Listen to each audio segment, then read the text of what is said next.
வணக்கம். உலக பொருளாதார களத்தில் இன்று ஒரு மிகப்பெரிய பூகம்பம் வெடித்துள்ளது. பல தசாப்தங்களாக உலகை ஆதிக்கம் செலுத்தி வந்த அமெரிக்க டாலருக்கு எதிராக பிரிக்ஸ் நாடுகள் கைகோர்த்துள்ளன. இது அமெரிக்காவை ஏன் இவ்வளவு அச்சத்தில் ஆழ்த்தியுள்ளது என்று நாம் விரிவாக பார்க்கப் போகிறோம். பிரேசில், ரஷ்யா, இந்தியா, சீனா மற்றும் தென்னாப்பிரிக்கா ஆகிய நாடுகள் இணைந்து உருவாக்கிய இந்த பிரிக்ஸ் கூட்டமைப்பு இன்று உலக மக்கள் தொகையில் 40% அதிகமானவர்களை கொண்டுள்ளது. இந்த நாடுகளின் பொருளாதார வளர்ச்சி கடந்த 10 ஆண்டுகளில் கற்பனை செய்ய முடியாத அளவிற்கு உயர்ந்துள்ளது. இது G-7 நாடுகளுக்கு ஒரு மிகப்பெரிய சவாலாக உருவெடுத்துள்ளது. இப்போது பிரிக்ஸ் நாடுகள் தங்களுக்கென்று ஒரு தனித்துவமான பொது கரன்சியை உருவாக்கும் முயற்சியில் இறங்கியுள்ளன. இது நிகழ்ந்தால் அது உலக வர்த்தகத்தில் அமெரிக்க டாலரின் முடிவற்ற ஆதிக்கத்திற்கு ஒரு முற்றுப்புள்ளி வைக்கும். உலக வர்த்தகத்தில் கிட்டத்தட்ட 80% மேலான பரிவர்த்தனைகள் டாலரிலேயே நடக்கின்றன. இந்த அதிகாரத்தை அமெரிக்கா தனது அரசியல் நலன்களுக்காக பயன்படுத்தி வருகிறது. சமீப காலமாக டாலரை ஒரு பொருளாதார ஆயுதமாக அமெரிக்கா பயன்படுத்தி வருகிறது. இதிலிருந்து தப்பிக்கவே பல நாடுகள் மாற்று வழிகளை தேடுகின்றன.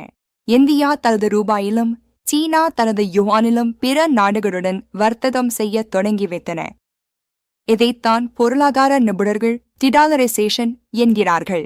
புதிய பிரிக்ஸ் கரன்சி தங்கம் அல்லது பிற இயற்கை வளங்களால் பின்னணி அளிக்கப்படலாம் என்று கூறப்படுகிறது. இது அந்த கரன்சிக்கு ஒரு நிலையான மதிப்பை தரும். மேலும் பல வளமான நாடுகள் பிரிக்ஸ் அமைப்பில் இணைய விருப்பம் தெரிவித்துள்ளன. இது அமெரிக்காவின் உலகளாவிய பிடியை தளர்த்துகிறது.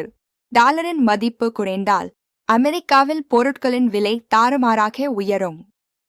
இது அந்நாட்டின் பொருளாதார கட்டமைப்பையே சிதைத்துவிடும் அபாயம் உள்ளது.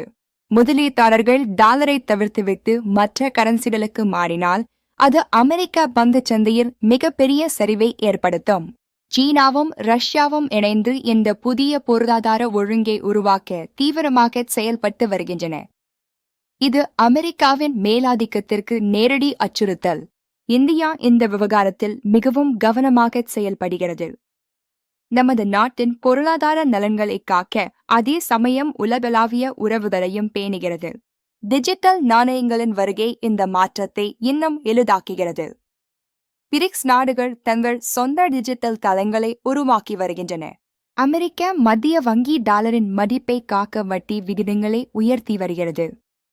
ஆனால் இது நீண்ட காலத்திற்கு பலன் தருமா என்பதில் சந்தேகமே. மேற்குலக நாடுகளின் ஆதிக்கம் குறைந்து வளரும் நாடுகளின் குரல் இன்று ஓங்கி ஒலிக்கத் தொடங்கியுள்ளது. இது ஒரு புதிய சகாப்தத்தின் தொடக்கம். டாலருக்கு மாற்றி என்பது ஒரு நாட்டின் நாணயம் அல்ல, மாறாக பல நாடுகள் சமமாக பங்கேற்கும் ஒரு புதிய வர்த்தக முறையாக இது அமையும்.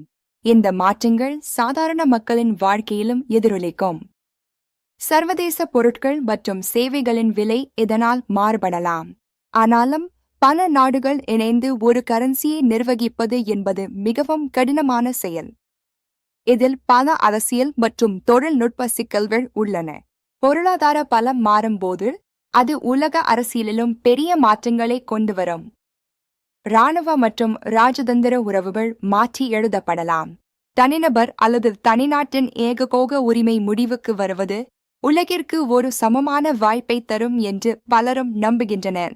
மொத்தத்தில் பிரிக்ஸ் கரன்சி என்பது அமெரிக்காவிற்கு ஒரு சாதாரண மிரட்டல் அல்ல, இது உலக பொருளாதாரத்தின் அஸ்திவாரத்தையே மாற்றப் போகும் ஒரு பெரும் முயற்சி. இந்த மாற்றங்களை நாம் தொடர்ந்து கவனிப்போம். மேலும் இது போன்ற செய்திகளுக்கு எங்களுடன் இணைந்திருங்கள். நன்றி.